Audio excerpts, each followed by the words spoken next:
역할 수행 학습 모형입니다. 역할 수행 학습 모형은 우리가 1학년, 2학년, 3, 4학년 학생들 수업할 때 많이 활용할 수 있는데 이 모형은 상황에 따라서 다양하게 활용할 수가 있어요. 국어 교과서를 읽다가도 가능하고 또 다른 교과에서 읽을 때도 마찬가지거든요. 꼭 이렇게 연극이라는 상황이 생기지 않고 역할극이 생기지 않더라도 상황에 따라서 다양하게 활용할 수가 있습니다. 학생들도 재미있어 하고요. 이런 활동하다 보니까 뭐 이게 어미 발견하기, 기존 과정의 의문 제기하기, 고정관념 깨기, 대안 시도하기 과정을 체험할 수 있다고 되어 있거든요. 그러니까 이제 이 모형의 특징 중에 한 가지가 무엇보다 직접 참여하잖아요. 학생들이 본인이 역할을 정해야 되기 때문에 그런 부분에서 좀 의미가 있는 것 같아요. 또 재미있어하고 상황을 설정하고 학습 이 부분은 좀 비슷하죠. 상황을 분석하고 설정하고 준비하고 연습하고 역할을 이제 분석하고 선정하고 역할을 수행하고 그래서 이걸 좀 쉽게 할 수 있는 거는 이제 교과서 글을 읽다가 읽기 수업인데도 글 속에 나오는 등장 인물들이 나오잖아요. 그런 경우에 이제 바로바로 학생들이 역할을 정해서 읽을 수 있거든요. 말하듯이 또 할 수도 있고 뭐 그런 부분들입니다. 좀 다르긴 한데 응용하는 거죠. 실현하기가 있고 준비하고 실현하고 평가하기 뭐 매우 간략한데 간단한데 우리가 실제로 많이 이렇게 적용할 수가 있습니다. 특히 이제 저학년 학생들 제가 지난번에 한번 그런 말씀 드렸잖아요. 제가 현장 실습 나갔을 때 대학생 때 그때 이제 지도교사 선생님께서 고양이와 생기라는 걸 이제 역할 수행 모형을 가지고 수업을 한 거죠. 그래서 제가 학생들에게 이렇게 고양이, 생쥐 이렇게 이렇게 이제 그림을 그려가지고 가위를 오려가지고 만들고 고무줄 묶어서 쓰고 그렇게 또 했었거든요. 뭐 저도 굉장히 재밌었던 기억이 나고 학생들이 무척 좋아했던 것 같아요. 1학년 수업하면서. 그래서 여기 보니까 뭐 역할놀이 자체가 학습의 목적인 경우, 그다음에 역할놀이가 학습 목표 달성에 중요한 수단이 되는 경우도 있을 것이고, 뭐 통합적 언어 활동할 때도 가능하다는 거죠. 뭐 여기 보니까 뭐 전화놀이도 사용할 수 있고요, 또 도의 토론 때도 할 수 있을 겁니다. 문학 감수성에서도 가능할 것이고, 재밌게 이렇게 흥미가 좀 강조된다는 점이 좀 특징이라고 볼 수 있을 것 같아요. 애들이 재밌어요, 일단은. 배역 정하는 것부터 상당히 심각하죠. 그래서 뭐 선생님께서는 여기서는 뭐 어떤 특별한 학습 목표가 중요하다고 인식이 중요하다고 말씀하시지만 상황에 따라서는 다양하게 사용할 수 있다고 생각이 듭니다. 그래서 여기서는 뭐 어, 대본 분석 이런 내용이 나오잖아요. 근데 뭐 이거는 또 상황에 따라 다를 수 있을 것 같아요. 근데 이걸 여러분 잠시 이제 뭘 좀 보시냐면 동일한 건데 우리가 이제 연극 단원이 따로 이제 독립해서 들어갔단 말이에요. 학년별로.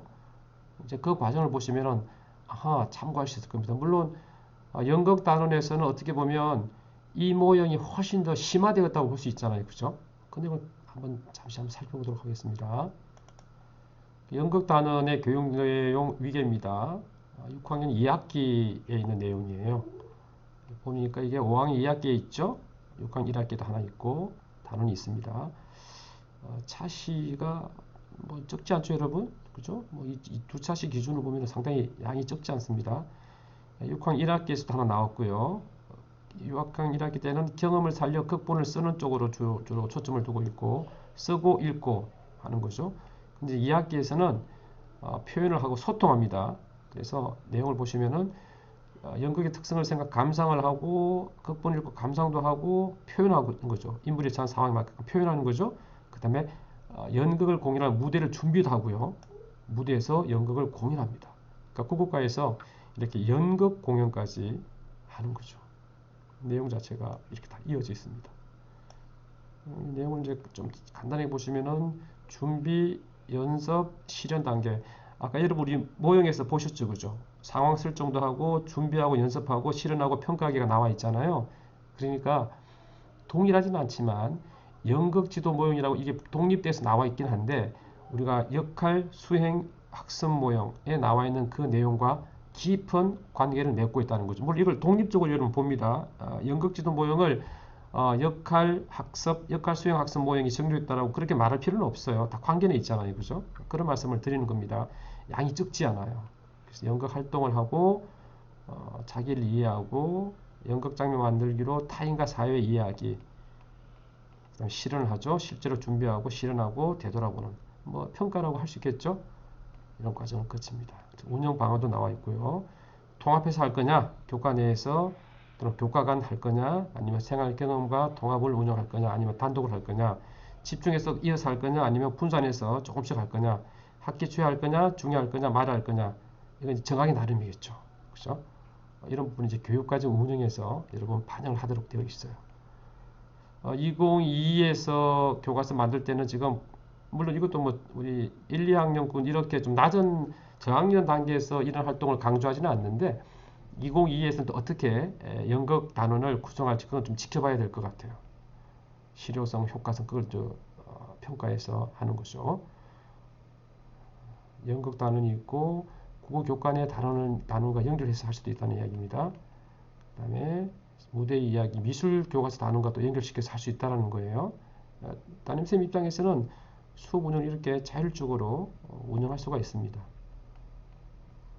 나와있죠. 연극 단원을 범교과학습 환경이나 지속 가능한 발전 교육과 연결할 수도 있을 것이고 국어라든지 과학이나 음악, 실과, 미술 다양한 교과와 연계해서 통합적으로 운영이 가능하다.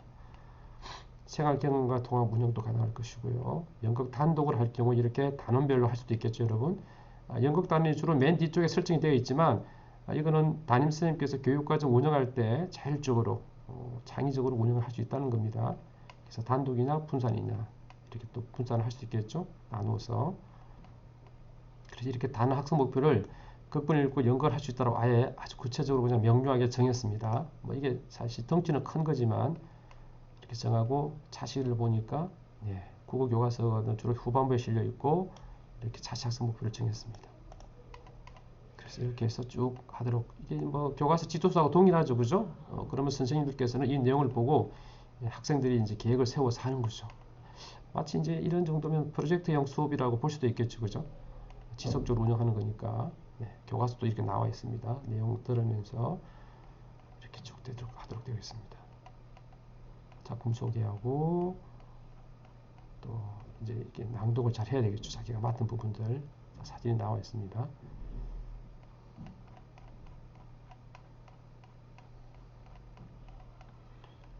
연습하는 단계, 읽고 감상하는 단계, 샬렛의 거미줄이 나왔네요.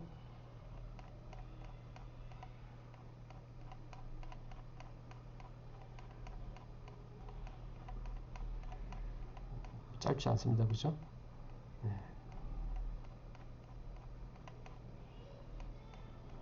자, 이렇게 문제도 파악하고 인물에 처한 상황을 이해하고 문제도 파악하고요. 대안적 선택을 탐구하고 연극 연습을 하는 거죠. 이제 상황에 맞게 표현을 해야 되니까 표현하고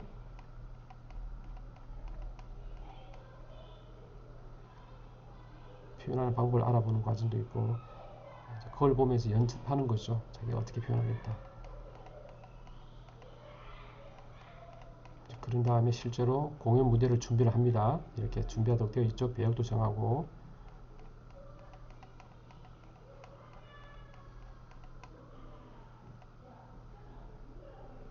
역할을 정합니다. 준비할 거, 준비물 같은 거.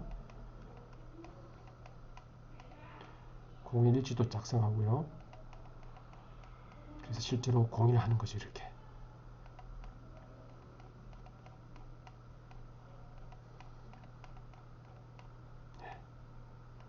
나중에 이제 느낀 점을 나중에 발표할 수 있겠죠. 평가까지 하고 이게 지금 마지막 연구 활동 돌아보기인데 이게 좀 이게 평가하고도 관련이 있습니다. 그렇죠?